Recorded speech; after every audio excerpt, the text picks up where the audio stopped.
Okay friends, welcome back to our YouTube channel, that is Study Material. So in the series of polity, today we are going to start a new topic, that is evolution of state and union territories.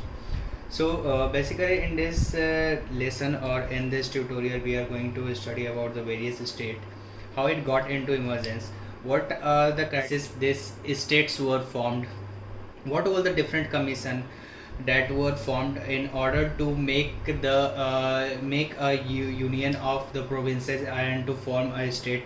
So that all thing we will be looking at, and at the last I will be telling you what are the various article regarding which in the Constitution of India one can form a new state, and if anyone wants to make the changes in the territories, so what are the areas or what are the articles that helps in doing so.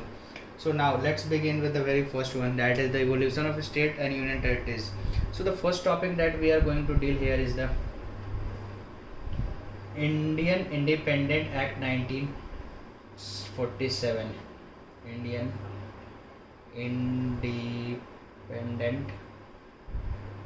Independence Act 1947. So what was the important features of this act? So in this act, it was said that according to this act, the India was divided into two countries, that is India and it was Pakistan. As we know that at the time of independence, there were many of the princely states, and those princely states were given three options. The very first one option was to join India, and the second option they were given was to join Pakistan, and the third option was to remain independent.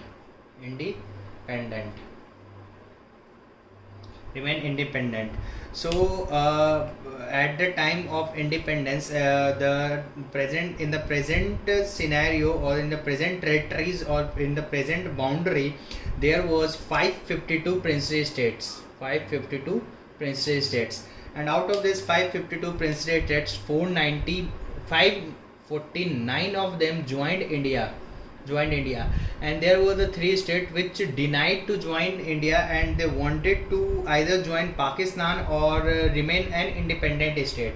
But later on it was made by some of the forces, or by convincing them in order to join India. So what were those three provinces? So the very first one was Hyderabad, and the second one was Junagadh, and the third one was Kashmir. So these were the three princely states which refused to join India. Although with the due period of time, they gradually integrated with India. So now what was the mean by which they got integrated?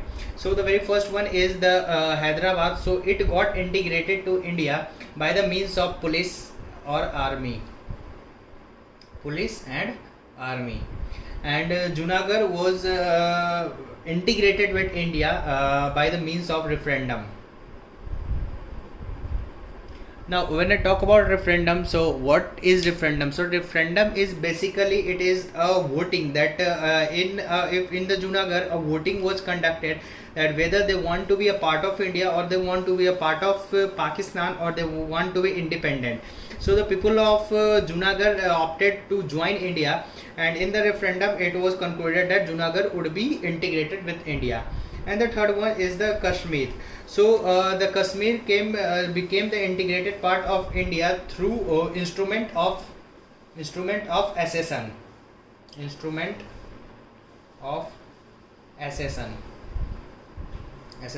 So what was in this instrument of accession? So basically in the instrument of accession, it was basically a document in which if a ruler of a particular princely state signs in that document, then as per his wish, one can be integrated into the predefined territories or predefined countries. So this was a basic idea about the Indian Independence Act 1947. Now, once these states were became the part of India, so that time there was no provision of the state. These were independent princely states that was the part of India, and governing all these princely states were not that easy. So, in order to govern that, it was needed to integrate them into a number of states. So regarding the state, there were many controversy, and there were many debates, and there were many arguments.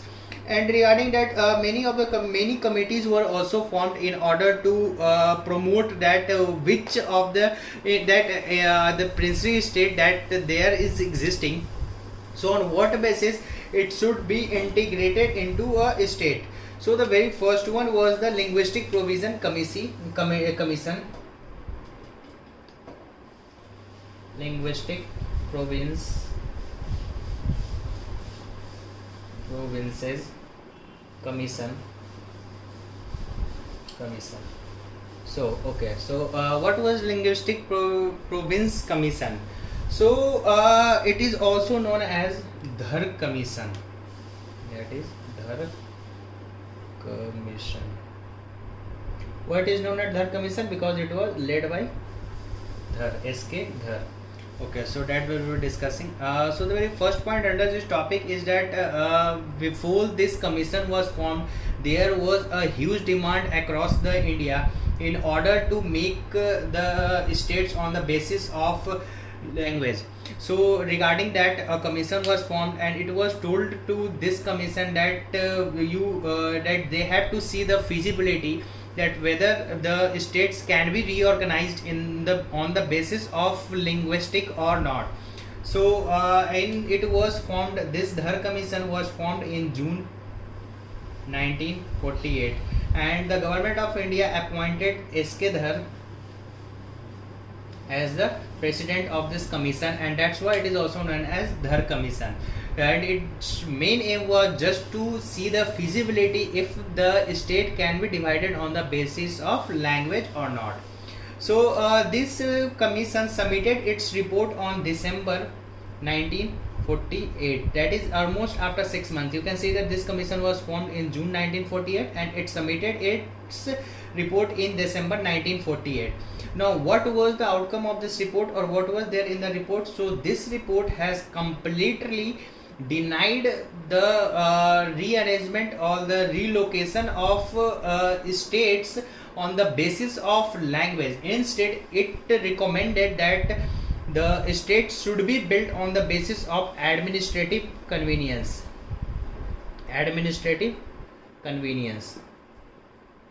It was based on the administrative convenience. Although after this commission, whatever the outcome that came in this commission, it was not so acceptable, and still the protest was there. So this commission was completely neglected, and it was of no use. Now another committee that was formed, that is also known as JVP committee. Let me write it down. So it is JVP committee. It was formed in December 1948, and the Dhar committee report also came in December 1948. Immediately after that, JVP committee was formed in the December 1948. So now why this is called JVP? So actually it was a committee of 3 members, and the first alphabet of all the 3 members were taken, and it was called JVP committee. J stand for Jawaharlal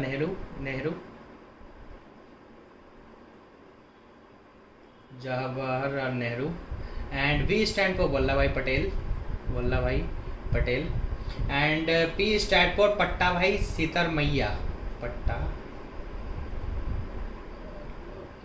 It's TABHI, Pattabhai Sitarmaiya. So these were the 3 members of this committee who was formed, and this committee submitted its report in April 1949. And what was in this report? This committee formally rejected language as the basis of reorganization of states.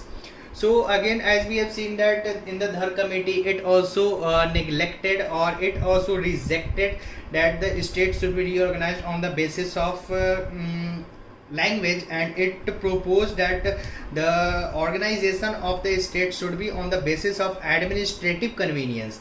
And it was rejected. This all the report of this committee was rejected, and a new committee was formed, that is JBP committee, and it did all its surveillance or its analysis, and again it came to the same conclusion that the third committee has already came to, that the reorganization of state cannot be done on the basis of language. However, gradually the protest was going on and going on and going on. So after 4 years, that is in October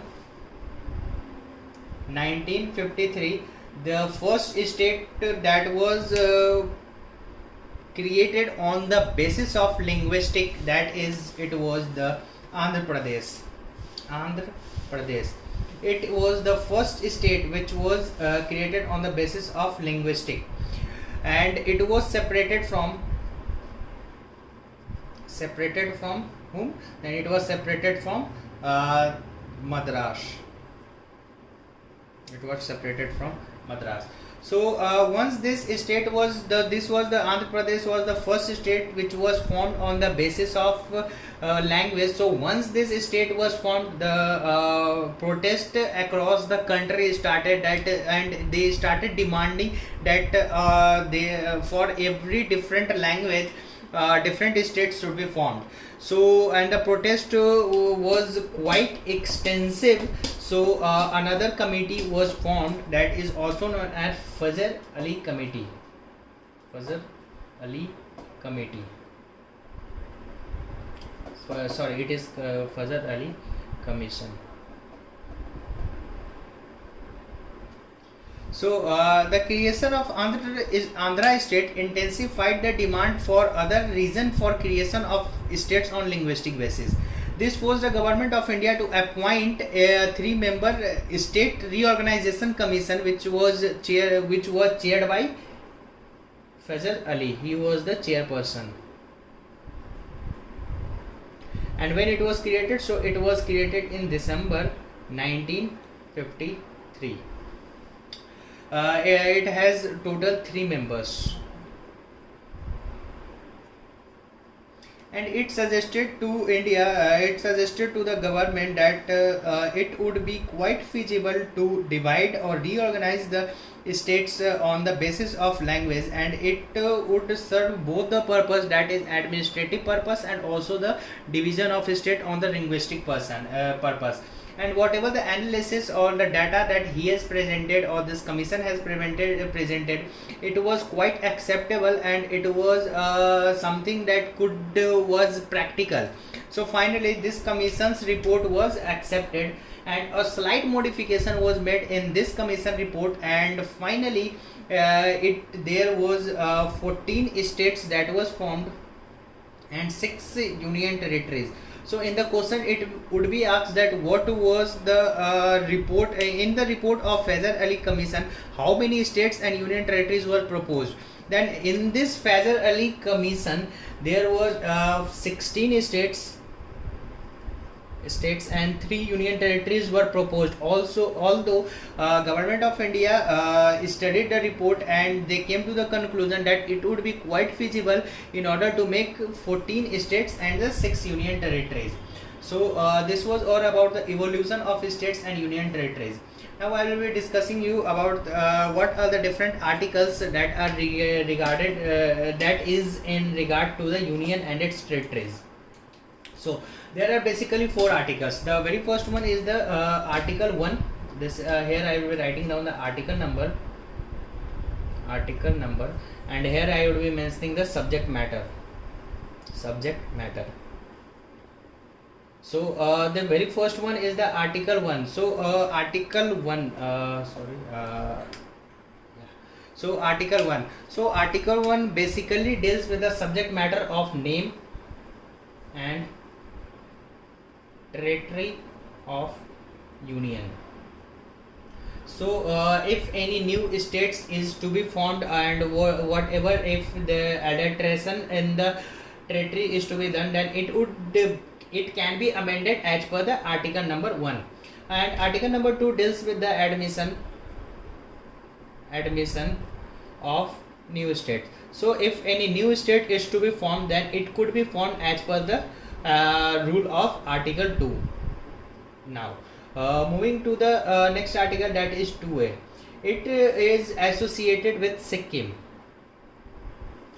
It is associated with Sikkim. It basically tells us that Sikkim is associated with the union of states, that is India. Now next one is the article number 3. So it basically deals with the formation of new state, change in boundary. If any change needs to be done in the geographical boundary of any state, then it is done as per the provision of this article, area or boundary. And now next, the 4th number article. So it deals with the law made under article 2 and 3 to provide an amendment of the 1st and the 4th schedule. That is, whatever it is mentioned in this article, so it could be amended as per the article number 4. So this was all about the article and its subject matter. So regarding union and its territory, so these are the important articles which are quite frequently asked in the examination. So you need to go through this, and if you have any doubt, kindly write it down in our comment section. And if you like the content of our video, do share with your friends, and yes, kindly subscribe our channel. Thank you.